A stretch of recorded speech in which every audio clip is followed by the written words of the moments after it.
Now, let's move to Russia and the effect of the tariffs slash oil prices. What happened? Of course, when you have markets down, like the New York Stock Exchange and Nasdaq, then of course people think that there will be slowdown, and many economists are speaking about stagflation, meaning low growth and high inflation, which means that companies will not produce as much, and they will not need as much oil, and the demand for oil goes down, and price for oil goes down too. That happened, of course. You might have followed Brent and other sorts of oil, but for Russia, they have a special sort of oil called Urals. So, what is happening? On April 7,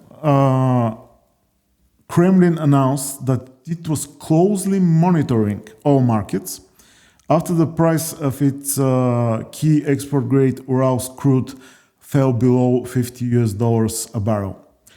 We are very closely monitoring the situation, which is currently characterized as extremely turbulent, tense, and emotionally charged, Kremlin spokesman Dmitry Peskov told the Russian Interfax agency.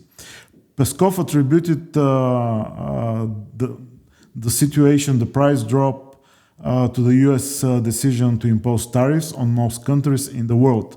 Urals crude fell to just over $50 a barrel. That is well below the $70 a barrel benchmark used to plan Russia's 2025 budget. With oil and gas revenues accounting for nearly 30% of budget revenues, the price drop poses a significant problem. As early as late March, global oil prices were actually rising, driven by US sanctions on Iran and ongoing discussions about potential ceasefire in Russia's war in Ukraine, with Brent crude hitting a little bit more than $72 a barrel, while US West Texas Intermediate crude rose to 68.68 cents per barrel. However, Russian oil and gas revenues fell 17% year-on-year in March to $12.8 billion.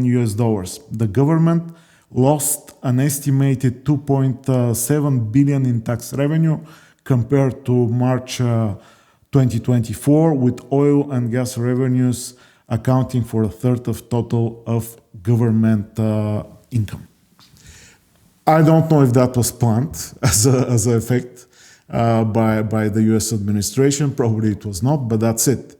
And as you hit Russia and you hit with the tariffs, their biggest partner right now, China, that probably will have some effect on the negotiations for a possible ceasefire and then permanent peace between Ukraine and Russia. But let's see. So far, the situation is that Russia has been hit and they have problems with their budget.